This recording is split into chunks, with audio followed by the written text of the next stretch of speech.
Hello guys, आज का हमारा टॉपिक है डाइज़ोनियम सॉल्ट, जिसका जनरल फॉर्मूला होगा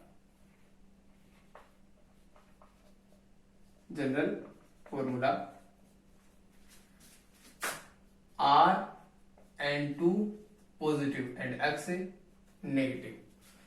इसकी स्ट्रक्चर होगी RN ट्रिपल बॉन्ड N। इस M पर पॉजिटिव चार्ज होगा एंड X नेगेटिव होगा, जो इस पॉजिटिव चार्ज को न्यूट्रल करता है। इसीलिए अपन X नेगेटिव या कोई भी नेगेटिव इसके साथ ऐड करते हैं, क्योंकि इसके ऊपर एक पहले से पॉजिटिव चार्ज होता है। एंड इस फॉर्मूले में देखिए आप कि जो R है वो कोई भी एल्किल या एरिल ग्रुप हो सकता है। लाइक R इक्वल्स टू क्या क्या हो सकता है, CH3, C2H5 या फिर C3H7 या फिर C6H5। अगर इन तीनों में से कोई है, लाइक कोई एलिफेटिक ग्रुप है यहाँ पर R की जगह, तब तो वो एलिफेटिक डाइज़ोनियम सॉल्ट हो जाएगा। अगर कोई बेंजीन रिंग है या फिर अदर एरोमेटिक रिंग है, तब वो एरिल डाइज़ोनियम सॉल्ट या फिर एरोमेटिक डाइज़ोनियम सॉल्ट हो जाएगा। एंड उधर दे रखा है X नेगेटिव।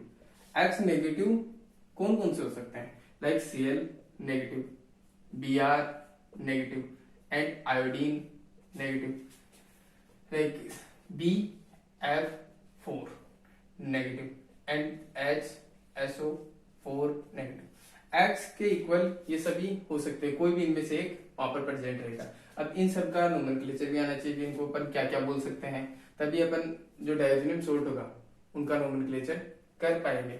जैसे इसका नाम होगा क्लोराइड, ये होगा ब्रोमाइड, ये होगा iodide,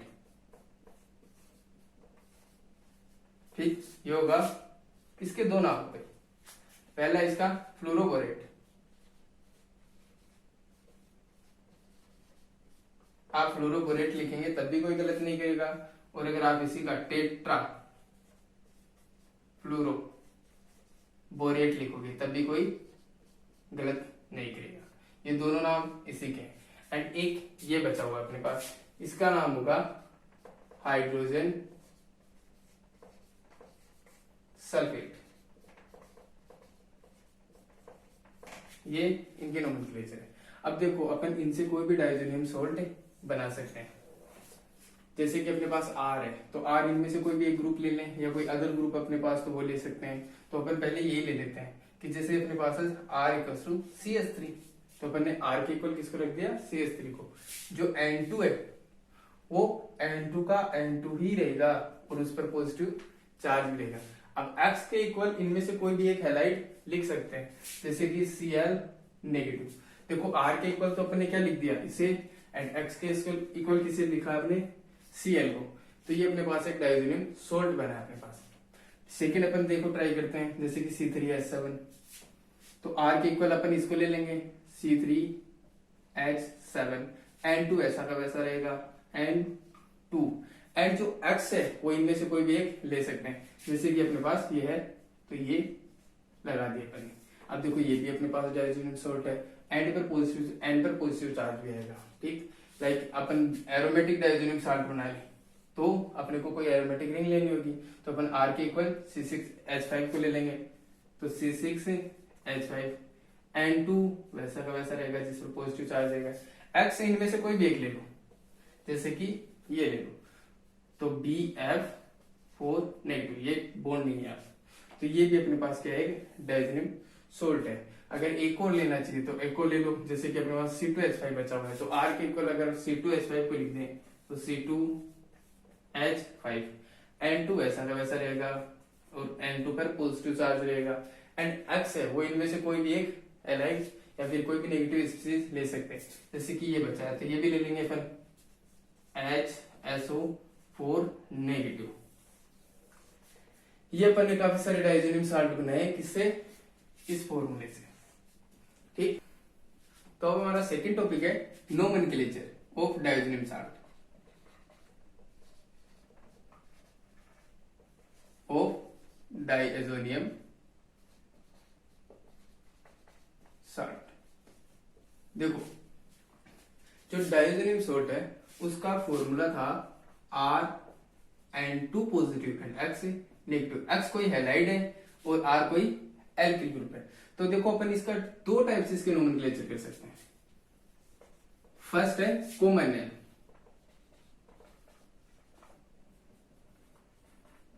common name, and second है IUPAC नेम।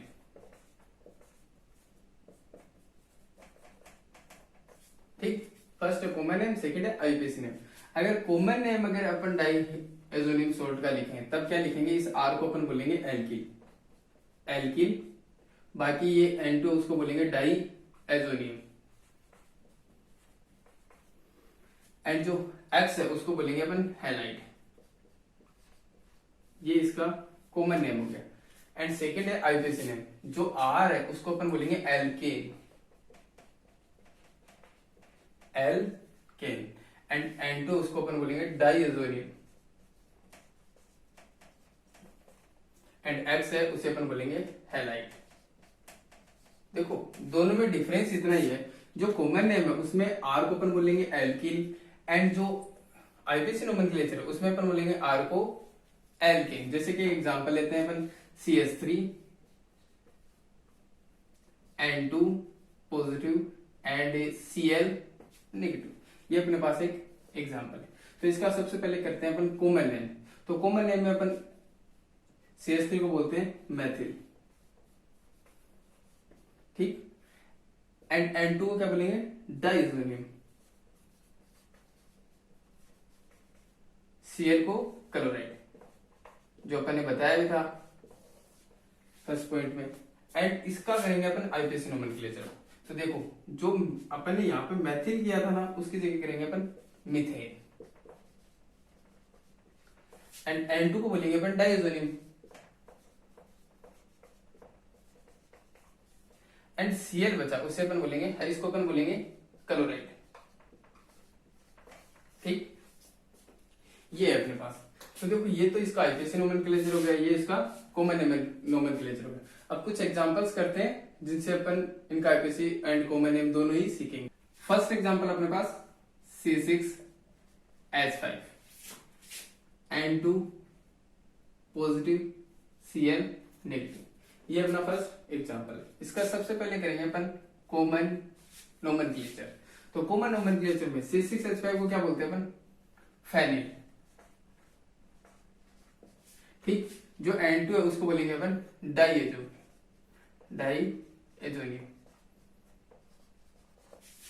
एंड जो Cl है उसे अपन बोलेंगे क्लोराइड। ठीक, ये कॉमन नेम हो गया इसका। सेकंड अपने पास IUPAC नोमेनक्लेचर। तो IUPAC नोमेनक्लेचर की बात करेंगे। तो जो अपन ने C6H5 को कॉमन नेम में फेनिल लिखा था, IUPAC नोमेनक्लेचर में अपन लिखेंगे बेंजीन, बेंजीन, एंड N2 को वैसा का वैसा डाइएजोनियम, एंड Cl को क्लोराइड। ये इसका IUPAC नोमेनक्लेचर हो गया। Second example C6H5 N2 positive and BF4 negative, इसका नोमेनक्लेचर करते हैं। सबसे पहले इसका कॉमन नेम है वो वैसे ही बोल देते हैं। ये क्यों है, फेनिल, फेनिल का फेनिल है। ये कौन है, डाइएजोनियम ग्रुप, तो इसका डाइएजोनियम। एंड ये देखो इसके दो नाम बताए थे, एक तो फ्लोरोबोरेट, दूसरा था टेट्रा फ्लोरोबोरेट, कोई भी एक कर सकते हो आप इसमें। तो चलो इसका IUPAC नोमेनक्लेचर डायरेक्ट करते हैं। ठीक, देखो बेंजीन, डाइएजोनियम, फ्लोरोबोरेट या टेट्रा फ्लोरोबोरेट भी लिख सकते हो। ये इसका IUPAC नोमेनक्लेचर हो गया। एक और एग्जांपल लेते हैं अपन C6H5 N2 and HSO4 negative, N2 पर पॉजिटिव चार्ज, ये हो गया अपने पास। ठीक, तो अब इसका नोमेनक्लेचर करेंगे। तो सबसे पहले इसका भी चलो कॉमन नेम कर लेते हैं, Cn कॉमन नेम। ठीक, ये कौन है, फेनिल, दूसरा है डाइएजोनियम ग्रुप, तो डाइजोनियम। एंड लास्ट कौन है, हाइड्रोजन सल्फेट।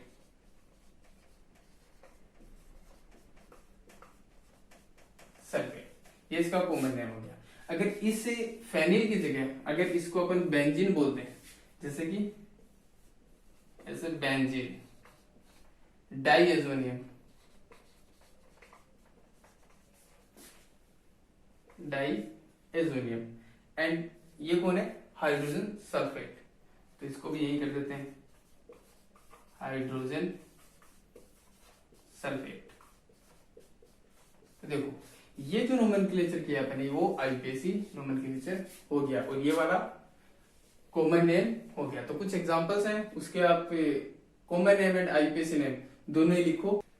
देखो फर्स्ट है CH3, CS2, CH2, N2 positive and BF4 negative. देखो इस बार R के इक्वल अपन ने ये ग्रुप लिया है, इसे अपन बोलते हैं प्रोपेन या फिर प्रोपिल, लेकिन इसको बोलेंगे एन प्रोपेन या एन प्रोपिल। ठीक। सेकेंड एग्जांपल अपने पास CH3, CH3, N2 positive and Cl negative. ये इस बार R के इक्वल अपन ने ये ग्रुप लिया है इतना, तो इसका भी नोमेनक्लेचर, इसे अपन बोलेंगे आइसोप्रोपिल। अगर कॉमन नेम लिख रहे हैं तब अपन इसको बोलेंगे आइसोप्रोपिल। एंड अगर वैसे अगर इसका नोमेनक्लेचर करें तो ये 2 नंबर पोजीशन पर है, तो अपन क्या करेंगे, प्रोपेन 2 डाइजोनियम क्लोराइड। ठीक, ये ऐसे नोमेनक्लेचर होगा। थर्ड C6H5 एंड N2 पर positive charge and Br negative. And fourth है C6H5 N2 positive and iodine negative. इन सब का आप नोमेनक्लेचर खुद कीजिए, आईपीएसी एंड कॉमन नेम दोनों। थर्ड पॉइंट अपना स्टेबिलिटी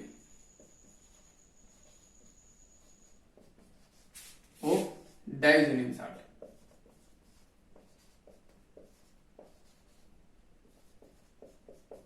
देखो जो डाइजोनियम साल्ट है वो अपने 2 टाइप के देखे हैं। फर्स्ट अपने पास एल्किल डाइजोनियम साल्ट,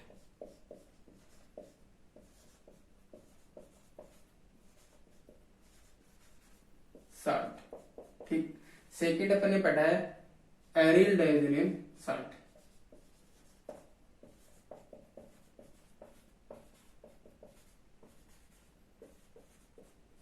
ये 2 टाइप के डाइजोनियम साल्ट अपन ने पढ़े, लेकिन जो एल्किल डाइजोनियम साल्ट है वो हाईली अनस्टेबल होता है, हाईली अनस्टेबल। जैसे ही बनेगा वैसे ये ब्रेक हो जाएगा, N2 गैस रिलीज कर देगा, तो वहां पर ये डाइजोनियम साल्ट स्टेबल नहीं होगा, बनते ही हाईली क्या होगा, अनस्टेबल होगा। जैसे बनेगा बनते ही ब्रेक हो जाएगा। सेकेंड अपने पास एरिल डाइजोनियम साल्ट, ये स्टेबल है लेकिन शॉर्ट टाइम स्टेबल, थोड़े टाइम के लिए स्टेबल होता है। कुछ डाइजोनियम साल्ट ऐसे भी हैं जो ठंडे पानी में या कोल्ड वाटर में आराम से स्टेबल हो सकते हैं, लेकिन अपन इसकी बात करेंगे एक नॉर्मली। तो जो डाइजोनियम साल्ट है, एरिल डाइजोनियम साल्ट, वो शॉर्ट टाइम के लिए स्टेबल होते हैं। अब इन्हीं के आगे देखें तो जैसे कि अपन पढ़ते हैं ना, इन दोनों में डिफरेंस क्या है कि ये तो हाईली अनस्टेबल, ये शॉर्ट टाइम के लिए स्टेबल है। तो इनका जो रीजन है वो क्या है, देखो पहले अपन बात करते हैं एरिल डाइजोनियम साल्ट की। देखो एरिल डाइजोनियम साल्ट ही पढ़ने वाले हैं अपन और उसी को देखेंगे। तो देखो ये है बेंजीन, कोई भी एरोमेटिक रिंग है जिसे अपन एरिल ग्रुप बोल सकते हैं, वही है अपना N2 ग्रुप। ठीक है, जो पॉजिटिव चार्ज है वो इस वाले नाइट्रोजन पर है एंड Cl नेगेटिव। देखो यहाँ पर एक रेजोनेंस होता है, ये बॉन्ड के इलेक्ट्रॉन अपनी ओर लेगा एंड इस बॉन्ड के इलेक्ट्रॉन इस साइड होंगे मूवमेंट। तो यहाँ क्या हो रहा है, रेजोनेंस। अब रेजोनेंस से जो N2 ग्रुप है उसको स्टेबिलिटी मिल रही है। अब स्टेबिलिटी मिल रही है तो ये स्टेबल होगा, लेकिन कितने टाइम के लिए, शॉर्ट टाइम के लिए, काफी कम टाइम के लिए स्टेबल होता है। इससे अपन ऑर्गेनिक कंपाउंड सिंथेसाइज कर सकते हैं। लेकिन जो एल्किल ग्रुप है उसमें रेजोनेंस नहीं होता। अब रेजोनेंस नहीं होगा तो मतलब कि वो स्टेबल भी नहीं होगा। जहां पर रेजोनेंस स्ट्रक्चर बढ़ती है वहां पर स्टेबिलिटी ऑटोमेटिकली बढ़ती है, लेकिन जहां पर रेजोनेंस नहीं होता वहां पर स्टेबिलिटी डिक्रीज होती है। तो यहाँ पर देखो रेजोनेंस तो होगा नहीं, सिर्फ इंडक्टिव इफेक्ट होगा। अब वो प्लस इंडक्टिव इफेक्ट होगा तो ये थोड़े टाइम के लिए और स्टेबल हो जाएगा, माइनस इंडक्टिव इफेक्ट होगा तो और भी ज्यादा अनस्टेबल होगा ये।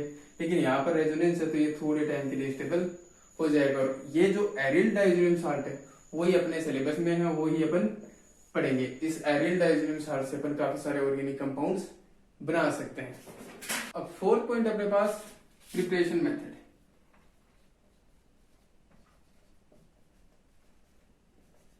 मेथड किसको कर रहे हैं? डाइज़ोनियम साल्ट को, डाइज़ोनियम साल्ट। देखो डाइज़ोनियम साल्ट है उसको कैसे प्रिपेयर कर सकते हैं अपन। इसकी कुछ रिक्वायरमेंट्स है। फर्स्ट है वो है प्राइमरी एमिन,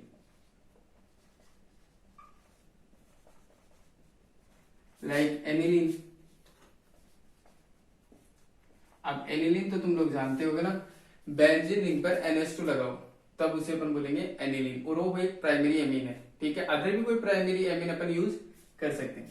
सेकंड अपन यूज करेंगे यहाँ पर रिएजेंट, और रिएजेंट कौन से? सोडियम नाइट्रेट, साथ में लेंगे 2 मोल HCl। ठीक, ये देखो ये रिएजेंट मिलके यहाँ पर जो HCl लिया है अपन ने 2 लिए हैं, तो एक HCl तो NaNO2 के साथ रिएक्शन करके नाइट्रस एसिड बनाएगी, लाइक HNO2। ठीक, और जो NaCl है उसको बाहर निकाल देगी बाई प्रोडक्ट के रूप में, एंड दूसरा HCl अपने पास ऐसा का ऐसा बच जाएगा। ठीक, ये रिएक्शन के दौरान ही बनता है। ठीक है, रिएक्शन जब कराएंगे तभी ये बनेगा, और जो दूसरा HCl बचा है वो अपने को डाइज़ोनियम साल्ट प्रिपेयर करने में हेल्प करेगा। थर्ड रिक्वायरमेंट होगी वो होगी अपने पास हीट। जो हीट का सिंबल है वो है डेल्टा। ठीक है, तो ये हीट देखो इसकी 3 रिक्वायरमेंट होगी। प्राइमरी एमीन चाहिए अपने को, ये रिएजेंट चाहिए अपने को, एंड साथ में हीट भी चाहिए। तो अगर इन तीनों को मिक्स करके अगर हीट दे दें तो वहां पर अपने को डाइज़ोनियम साल्ट प्रिपेयर हो जाएगा। लाइक देखिए ये है बेंजीन, ठीक है, इस पर लगा दें NH2 तो ये क्या होगी? एनिलीन। ठीक है, अब इस एनिलीन को अपन रिएक्ट करवा दें इन दोनों के साथ, NaNO2 प्लस कितने HCl लिए थे अपन ने? 2 HCl। ठीक, ये रिएजेंट ले लिए अपन ने। अब इसको अपन थोड़ा सा हीट करें, तो हीट करने के बाद अपने को जो एनिलीन है वो डाइज़ोनियम साल्ट में प्रिपेयर हो जाएगी।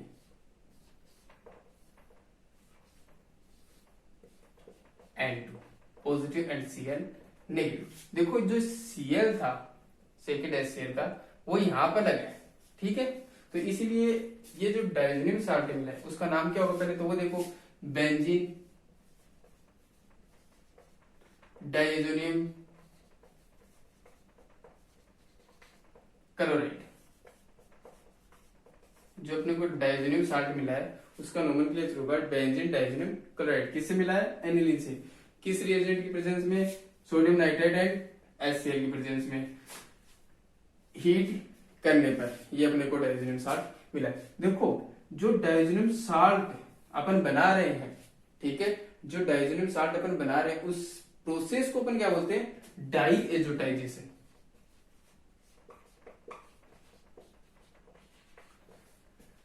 जो डाइज़ोनियम साल्ट को प्रिपेयर करने की प्रोसेस है उसे अपन बोलेंगे डाइएजोटाइजेशन। तो ये जो प्रिपेयर हो रहा है डाइज़ोनियम साल्ट, यही क्या है? डाइएजोटाइजेशन। अगर अपन किसी भी प्राइमरी एमीन की sodium nitride and hydrochloric acid से रिएक्शन करवा दें हीट की प्रेजेंस में, तो उस प्रोसेस को बोलेंगे अपन डाइएजोटाइजेशन। ये डाइज़ोनियम साल्ट की प्रिपरेशन का मेथड था। फिफ्थ पॉइंट अपना फिजिकल प्रॉपर्टीज।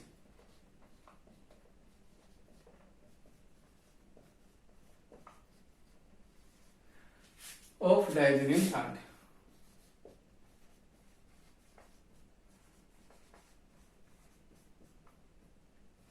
तो वो जो फिजिकल प्रॉपर्टीज है डाइज़ोनियम साल्ट की, वो अपन 2 ही टाइप के डाइज़ोनियम साल्ट की फिजिकल प्रॉपर्टीज देखेंगे। फर्स्ट अपने पास वो है C6H5 N2 positive Cl negative. ठीक है, ये अपना फर्स्ट डायजोनियम साल्ट है जिसकी अपने को फिजिकल प्रॉपर्टीज देखनी है। तो सबसे पहले तो इसका नोमेनक्लेचर करो। तो नोमेनक्लेचर में क्या होगा, बेंजीन, डाइएजोनियम क्लोराइड, ये इसका आईयूपीएसी नोमेनक्लेचर हो गया। इसी का आप अगर कॉमन नेम भी लिखना चाहो तो फेनिल डाइजोनियम क्लोराइड हो गया। अब इसकी फिजिकल प्रॉपर्टीज देखते हैं वन बाय वन। फर्स्ट है, ये कलरलेस क्रिस्टलाइन सॉलिड होता है, कलरलेस क्रिस्टलाइन सॉलिड, ठीक।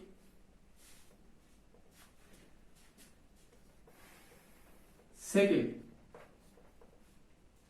ये हाईली सोल्यूबल है वाटर के अंदर, हाईली सोल्यूबल इन वाटर, जैसे आप वाटर के अंदर डालोगे वैसे ये घुल जाता है। थर्ड, ये स्टेबल है, स्टेबल इन कोल्ड वाटर। देखो जैसे आप इसे कोल्ड वाटर में रखोगे कुछ टाइम के लिए स्टेबल होता है। 4 पॉइंट होगा हाईली रिएक्टिव,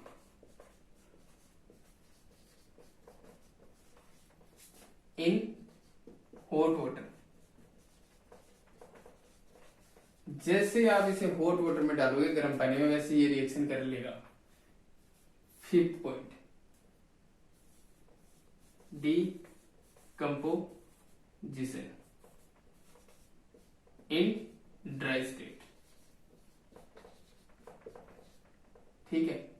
देखो ड्राई स्टेट में जैसे लेके आएंगे वैसे ये उसका डीकंपोजिशन होना स्टार्ट हो जाएगा, ठीक। सेकेंड जो डायजोनियम साल्ट पढ़ना है अपने को, वो पढ़ना है C6H5 N2 positive and BF4 negative. ये अपने पास डायजोनियम साल्ट है जिसकी फिजिकल प्रॉपर्टीज अपन देखेंगे। तो इसका जो नोमेनक्लेचर होगा वो देखो पहले तो, बेंजीन, डायजोनियम फ्लोरोबोरेट, ये इसका आईपीसी नोमेनक्लेचर हो गया। अब इसकी दो ही फिजिकल प्रॉपर्टीज है जो आपको पढ़नी है। फर्स्ट क्या है, इनसोल्यूबल इन वाटर। आप वाटर के अंदर डालोगे ये सोल्यूबल नहीं होगा। सेकंड पॉइंट है इसी का, स्टेबल एट रूम टेम्परेचर। देखो ये रूम टेम्परेचर पर स्टेबल भी है। तो देखो सबसे पहले इसकी फिजिकल प्रॉपर्टीज फिर से देख लेते हैं। जैसे कि ये क्या, कौन सा डायजोनियम साल्ट है, बेंजीन डायजोनियम क्लोराइड साल्ट है, ठीक। अब इसकी फर्स्ट जो प्रॉपर्टीज है वो क्या है, ये कलरलेस होता है, इसका कोई कलर नहीं होता और क्रिस्टलाइन सॉलिड होता है। जैसे आप सोल्ट देखते हो, शुगर के दाने देखते हो, वैसा क्रिस्टलाइन सॉलिड होता है कलरलेस। एंड सेकंड इसकी फिजिकल प्रॉपर्टीज क्या है, ये वाटर के अंदर डालते ही सोल्यूबल हो जाएगा। एंड थर्ड जो है स्टेबल इन कोल्ड वाटर, लेकिन ये क्या है ना कुछ टाइम के लिए स्टेबल होता है कोल्ड वाटर में। फोर्थ पॉइंट है highly reactive in hot water. जैसे आप हॉट वाटर में डालोगे ये फिनोल की प्रिपरेशन करना स्टार्ट कर देगा, इसीलिए इसे जैसे ही हॉट वाटर में डालोगे आप ये फिनोल सिंथेसाइज करने लग जाएगा, जिससे ये हाईली रिएक्टिव है हॉट वाटर में। एंड फिफ्थ पॉइंट अपना डीकंपोजिशन इन ड्राई स्टेट। जैसे ही आप ड्राई स्टेट में लेके आओगे इसे, इसका डीकंपोजिशन स्टार्ट हो जाएगा, N2 गैस रिलीज करना स्टार्ट कर देगा। सेकेंड जो अपने पास डायजोनियम साल्ट है वो है बेंजीन डायजोनियम फ्लोरोबोरेट। इसकी फर्स्ट जो प्रॉपर्टीज है वो है इनसोल्यूबल इन वाटर। आप जैसे इसे वाटर के अंदर डालोगे ये सोल्यूबल नहीं होगा। सेकेंड प्रॉपर्टीज इसकी stable at room temperature. Room temperature पर ये स्टेबल भी होता है, इसीलिए कुछ डायजोनियम साल्ट ऐसे हैं जो स्टेबल है, कुछ ऐसे हैं जो अनस्टेबल है। देखो जैसे इसको अपन ने ड्राई स्टेट में लेके आया अपन ने, जब वैसे इसका डिकम्पोजिशन स्टार्ट होना स्टार्ट हो गया, जबकि ये रूम टेम्परेचर पर स्टेबल होता है, इसका डिकम्पोजिशन बिल्कुल नहीं होता। और देखो साथ में इनसोल्यूबल इन वाटर, ये क्रिस्टलाइन स्टेट में होता है, ठीक है ना, सॉलिड स्टेट में होता है, ड्राई स्टेट में ही होता है, फिर भी ये डिकम्पोजिशन नहीं करता।